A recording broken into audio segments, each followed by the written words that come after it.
welcome to the Red Leaf Card, your home for Canadian soccer news and views. My name is Jacob, and today we're going to be talking about, usually the Canadian soccer players in the transfer market that are moving to new teams for 2026.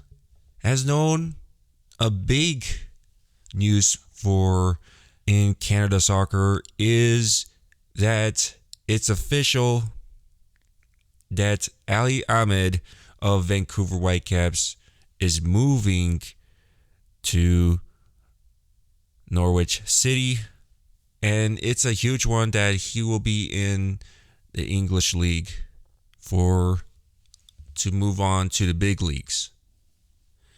But there's also other big ones alongside that.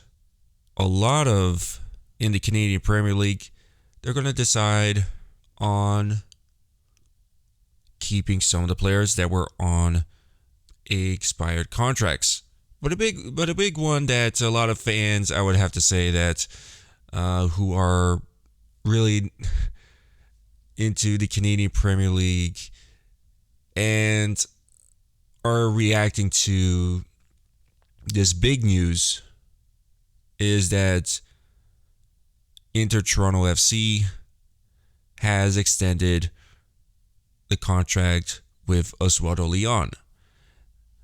And again, the whole backlash from Oswaldo Leon, he's going to continue on with his suspension in the Canadian Premier League since of abuse with referee, with the whole thing that's been reported. So I don't know if it's 10 matches or I think it's down to 8 matches that he's in suspension, but his contract goes all the way to 2027 with a 2028 option extension. Chris Novikensa is deciding to stay in Europe, which he's a former Canadian Premier League player. Eric Kobza is also staying in Calgary FC, but with Vancouver FC has announced signing 3 players for 2026, and they have signed Maury Donor, who was a former York 9 FC player, Marcelo Polisi, who was also a TSS Rovers player, last played in Detroit City FC, and Louis Torney, who was a free agent at the time. So, big signings with Vancouver FC. But again, I think a lot of fans are not going to like this upcoming season. And some of them are going to be saying the only issue is that you're pending in a lawsuit. That's something that a lot of fans might not even come to the Cruz Azul match in the upcoming Champions Cup for 2026. So again, Diego Konix comes to Pacific FC, who last played for Chicago Fire, second team. As of right now, for FC Supra de Quebec, they have not signed anyone yet. Inter Toronto FC has not signed anyone yet as of today, including Forge FC. But actually, they have signed Daniel Crutzen with Nana Amporna. Halifax Wanderers has signed Marco Carducci with the Calvary FC also has signed Nathan Ingham and also gave a contract extension to Joseph Holiday. But Atletico Ottawa has, again, not that much of a moving. They have only signed one player, Marko Stojanovic, from the Toronto FC second team.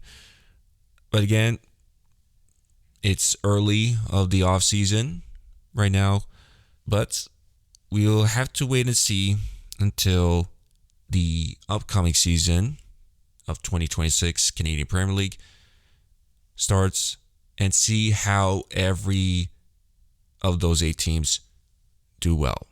But again, a lot of moves from Canadian teams out there, re-signing players. Also, Toronto FC, in my opinion, not that many moves. And a lot of people would look at saying that some of their signings has not affected a lot. But again, you have to always look at saying, how does this upcoming season impact with these new signings in for the next season? Vancouver Whitecaps, in my opinion, again, losing Ali Ahmed and some of the players probably would impact them. But again, they could still sign some players. Again, you have Thomas Mueller still for Vancouver Whitecaps. This is something, again, might not affect them. But again, would Vancouver Whitecaps try to find a big name player since the departation of Ali Ahmed and some of the other players? So, some goods, some bads for some of the Canadian teams during the transfer market of the offseason has done well, and some bad. I'm looking at this transfer market. Always have to look for the fans. Let's see how the 2026 season goes. Again, shifting to the year of 2026, a lot of fans, again, are now focusing on the whole World Cup. And there's been a lot of questioning about the World Cup, how the opening of the World Cup, can the World Cup actually happen or not happen? This is something that a lot of people will look at saying the start of 2026 might not actually happen. And again, people are saying boycott 2026 World Cup. A lot of people might not go because of the prices of the World Cup. I would agree with some of the people who don't like the pricing of the World Cup tickets. Again, you look at back in the Qatar World Cup, that it used to be lower than this one. I have to say this World Cup is too expensive. This because of probably how many hosts are actually doing this World Cup. And again, you have a lot of countries now competing in this World Cup. I think the reason that why the pricing of the tickets happened to be expensive is that they made more countries to compete in the World Cup. I think this is the reasoning that the prices this whole reason of that these prices went up.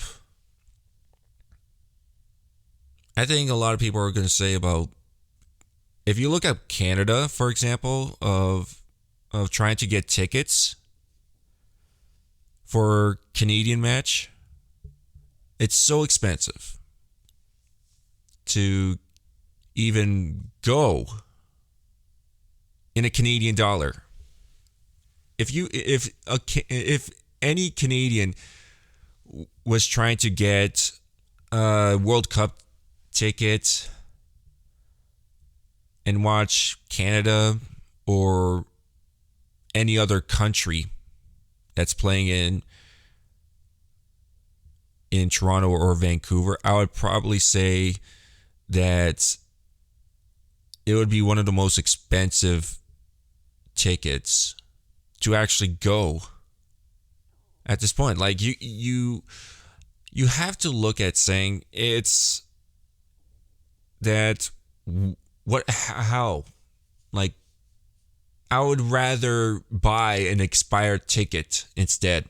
Like the only lowest prices is just to go to some event that's outside of not going to any of the World Cup matches, like at this point in Canada, in Toronto also, Vancouver also, all these events that are happening outside of these soccer matches are just lower. So this is really concerning for a lot of fans, and probably we might see that the price is going lower. But again, it's 2026 right now, and it's getting closer to the month, since it's January, and might not hear news about anything of lowering prices. But again, we'll just have to wait until June of the inaugural match, of the opening also of the 2026 World Cup. And that's full time of the Red Leaf Card. You could follow us on X, Spotify, and YouTube. I'm your host, Jacob, subbing out.